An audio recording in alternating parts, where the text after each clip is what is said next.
Hello students, कैसे हैं आप सभी। ऑनलाइन क्लासेज में आप सभी का स्वागत है। आज हमारी फर्स्ट यूनिट का फर्स्ट टॉपिक हम स्टार्ट करने वाले हैं। हमारा जो आज का टॉपिक है वो है British rule with special reference to Bengal, Mysore और मराठा। तो बंगाल, मैसूर, मराठा के संदर्भ में ब्रिटिश शासन का विस्तार और समेकन, हम सभी आज इसका थोड़ा इंट्रोडक्शन पढ़ेंगे। तो मैं आपको बताती हूँ। 18वीं शताब्दी तक एक ओर जहाँ मुग़ल शक्ति प्राय ख़त्म हो चुकी थी, वहीं दूसरी ओर अन्य छोटे बड़े राज्यों में भी किसी केंद्रीय शक्ति का अभाव था। परिणामतः इस स्वर्णिम अवसर, जो ये अच्छा अवसर था, उसका अंग्रेज़ों ने भरपूर लाभ उठाया और अपने साम्राज्य का बीजारोपण किया और अपने साम्राज्य का यहाँ पर स्टार्टिंग कर दी अपने साम्राज्य की। इस जो ये स्वर्णिम अवसर था, इसका अंग्रेज़ों ने अच्छे से लाभ उठाकर अपने साम्राज्य का स्टार्ट किया। प्रारंभ में यूरोपीय कंपनियों जैसे पुर्तगाली, डच, ब्रिटिश एवं फ्रांसीसियों के बीच व्यापारिक एकाधिकार प्राप्त करने के उद्देश्य से एक चतुर्भुजी संघर्ष हुआ। 4 पक्षों में लड़ाई हुई, संघर्ष हुआ। अतः इस संघर्ष में अंग्रेज़ों को सफलता मिली। जो इन चारों के बीच में ये जो संघर्ष हुआ था, लड़ाई हुई थी, इसमें जो विजयी हुए वो अंग्रेज़ थे, सक्सेस हो गए अंग्रेज। तो जो ये चतुर्भुजी संघर्ष था, इसमें सफल होने के बाद अंग्रेज़ों ने भारतीय राज्यों क्रमशः जैसे कि बंगाल, मैसूर, मराठा एवं सिख आदि को जीतना प्रारंभ किया। इस संघर्ष के बाद अंग्रेज़ों ने एक एक करके इन चारों राज्यों को जीतना प्रारंभ किया। उसमें बंगाल, मैसूर, मराठा और सिख थे। 1857 तक अपनी रणनीति और युद्धों से अंग्रेज़ों ने संपूर्ण भारत पर अधिकार कर लिया। अपनी जो उन्होंने रणनीति अपनाई, युद्ध किए, उससे उन्होंने जो संपूर्ण भारत था उस पर अधिकार कर लिया। तो फर्स्ट नंबर पे उन्होंने बंगाल को कैसे अपने राज्य में मिलाया, अपने साम्राज्य में उसका विलय किया, तो ये हम देखेंगे। थोड़ा सा मैं इस वीडियो में थोड़ा ही बताऊंगी। नेक्स्ट वीडियो में हम डिटेल से बंगाल के बारे में पढ़ेंगे कि कैसे उन्होंने अधिग्रहण किया था, अपने राज्य में मिलाया था। तो बंगाल के बारे में देख लीजिए। अंग्रेज़ों द्वारा बंगाल का अधिग्रहण भारत में 18वीं शताब्दी के उत्तरार्ध, जब 18वीं शताब्दी का लास्ट आ रहा था, उसमें ऐतिहासिक घटनाओं में से ये एक है।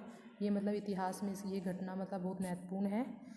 केवल 8 वर्ष के अल्पकाल, जो 8 वर्ष का ये काल था, 1757 से 64 के मध्य बंगाल के जो नवाब थे सिराजुद्दौला, मीर जाफ़र और मीर कासिम, अपनी संप्रभुता को कायम रखने में असफल रहे। ये जो तीनों नवाब थे, ये अपनी संप्रभुता को कायम नहीं रख पाए, उनके आगे टिक भी नहीं सके ये अंग्रेज़ों के, तो ये असफल हो गए। परिणाम स्वरूप बंगाल में कंपनी की प्रभुसत्ता स्थापित हुई। तो इसका परिणाम क्या हुआ कि बंगाल में जो ब्रिटिश कंपनी थी उसकी संप्रभुता स्थापित हो गई, उन्होंने अपना आधिपत्य वहाँ पर जमा लिया। नेक्स्ट है 1756 में जो बंगाल के नवाब थे अलीवर्दी खां, उनकी मृत्यु के बाद जो सिराजुद्दौला थे वे बंगाल के नवाब बने। 1756 में वे बंगाल के नवाब बने। बंगाल के नवाबों एवं अंग्रेज़ों के मध्य संघर्ष का जो प्रमुख कारण 1717 में मुग़ल बादशाह जो फ़र्रुखसियार थे, उनके द्वारा जारी किया गया एक शाही फरमान था। बंगाल के नवाबों और अंग्रेज़ों के जो मध्य लड़ाई हुई, उसका एक प्रमुख कारण था कि जो मुग़ल बादशाह फ़र्रुखसियार थे, उन्होंने एक शाही फरमान जारी किया था अंग्रेज़ों के हित में। वो एक, इसलिए उन दोनों की आपस में संघर्ष हुआ। सिराजुद्दौला ने कलकत्ता में जो फोर्ट विलियम है पर आक्रमण कर अंग्रेज़ों को वहाँ से भागने पर विवश किया।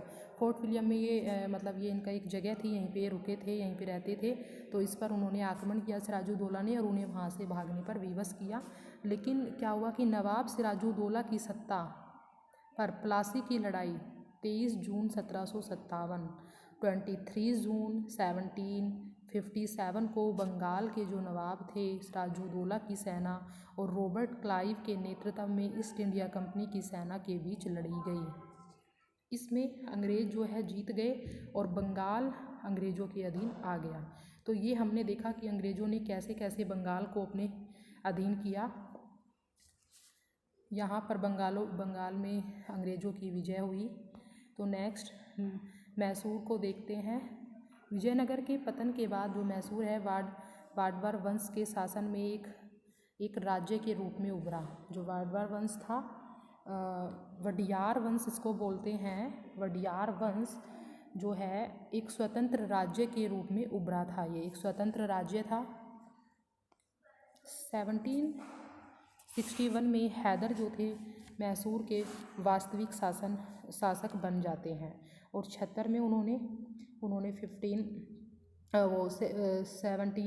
1776 में स्वयं को राजा घोषित किया। वास्तविक शासक ये 1761 में बने, लेकिन 1766 में इन्होंने स्वयं को राजा घोषित किया।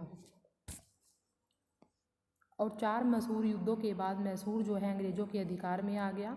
मैसूर पर भी अंग्रेज़ों ने अपना अधिकार स्थापित कर लिया। 4 युद्ध लड़े गए अंग्रेज़ों के साथ, आंग्ल मैसूर युद्ध के नाम से जाने जाते हैं। ये 4 युद्ध हैं।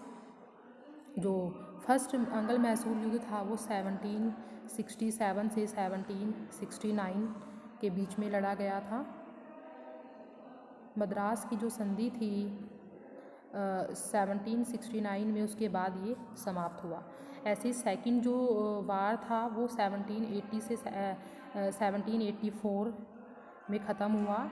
ऐसे ही थर्ड आंग्ल मैसूर युद्ध 1790 से 1792, और जो लास्ट हमारा वार है 1799 जो है ये हमारा फोर्थ आंग्ल मैसूर युद्ध था। जो थर्ड और फोर्थ युद्ध थे वो टीपू के साथ हुए थे। जो हैदर अली थे मैसूर के शासक, उनका बेटा था टीपू सुल्तान, उनके साथ ये युद्ध 1790 और 92 और 1799 वाले जो युद्ध थे ये टीपू सुल्तान के साथ लड़े गए, जिसने रॉकेट का प्रयोग किया इस युद्ध में, और उन्हें सीधा दैत्य भी कहा जाता है। टीपू सुल्तान को सीधा दैत्य भी इनको कहा जाता है। नेक्स्ट हमारे आते हैं मराठों पर भी अंग्रेज़ों ने कैसे अपना आधिपत्य जमाया, ये हम देखते हैं। 18वीं शताब्दी के उत्तरार्ध, जब 18वीं शताब्दी का लास्ट चल रहा था और 19वीं शताब्दी का स्टार्टिंग थी, लगभग 45 वर्षों में 45 ईयर्स में अंग्रेज़ों और मराठों के बीच राजनीतिक सर्वोच्चता के लिए 3 बार युद्ध हुए। राजनीति में वे सर्वोच्च होना चाहते थे, ऊंचा होना चाहते थे पॉलिटिक्स में, तो उनके बीच में क्या हुआ कि उन्होंने भी युद्ध किए 3 बार। अंग्रेज अंतिम रूप से विजयी रहे, इसमें भी अंग्रेज़ों की विजय हुई। सूरत की संधि 1775 के तहत पेशवा पद के बदले नजराना तथा सालसेट, बसीन, थाने का क्षेत्र जो अंग्रेज़ों को देना निश्चित हुआ। ये जो 3 क्षेत्र थे, सालसेट, बसीन और थाने का क्षेत्र, ये अंग्रेज़ों को देना उन्होंने निश्चित किया। सूरत की संधि में मराठों ने, और सूरत एवं भंडोज का जो राजस्व था वो भी अंग्रेज़ों को देना उन्होंने तय किया। संधि के तहत यही हुआ था कि जो सूरत और भंडोज का जो राजस्व होगा वो भी हम अंग्रेज़ों को दे देंगे। इसके बदले में अंग्रेज़ जो है वो राधोवा थे, उनको पेशवा बनाने पर सहमत हो गए। सूरत की संधि बम्बई की अंग्रेजी सरकार और रघुनाथ राव को उन्होंने पेशवा बनाने पर वे सहमत हुए थे, तो रघुनाथ राव के बीच में हुई थी। जो सूरत की संधि थी वो अंग्रेजी सरकार और रघुनाथ राव के बीच हुई, जिसका कलकत्ता अंग्रेजी सरकार ने विरोध किया। जो कलकत्ता की अंग्रेजी सरकार थी उन्होंने इस संधि का विरोध किया था कि ये संधि वे नहीं मानते थे। जो आंग्ल मराठा युद्ध हैं वो 1775 से 82 पहला युद्ध है, आंग्ल मराठा फर्स्ट वार, और सेकंड वार जो है वो 1803 से 1805, थर्ड जो है 1816 से 1819, ये थर्ड वार था। तो इनके बीच में जो कुछ संधियाँ हुई अंग्रेज़ों के बीच में, अंग्रेज़ों और मराठों के बीच में, इन संधियों को भी हम एक बार देख लेते हैं कब हुई और किन किन के बीच में हुई ये संधियाँ। सूरत की संधि 1775 अंग्रेज और रघुनाथ राव के बीच। सालबाई की संधि 1782 अंग्रेज पूना दरबार। बसीन की संधि 1802 अंग्रेज बाजीराव द्वितीय। देवगांव की संधि 1803 अंग्रेज और भोंसले।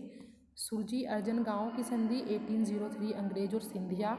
राजपुर घाट की संधि 1805 अंग्रेज होलकर। नागपुर की संधि 1816 जो अंग्रेज और भोसले के बीच में हुई। ग्वालियर की संधि 1817 अंग्रेज और सिंधिया के बीच में। पूना की संधि 1817 अंग्रेज और बाजीराव द्वितीय। मंदसौर की संधि 1818 अंग्रेज और होलकर। तो सो स्टूडेंट्स, आज हमने ये सारी संधियाँ युद्ध के बारे में बताया। नेक्स्ट वीडियो में मैं आपको जो बंगाल, मैसूर और मराठा है इनको हम डिटेल से देखेंगे कि कैसे अंग्रेज़ों ने इन पर अपना अधिकार स्थापित किया। तो थैंक यू, आज के लिए इतना ही। आप लोग अच्छे से पढ़ाई करते रहिए।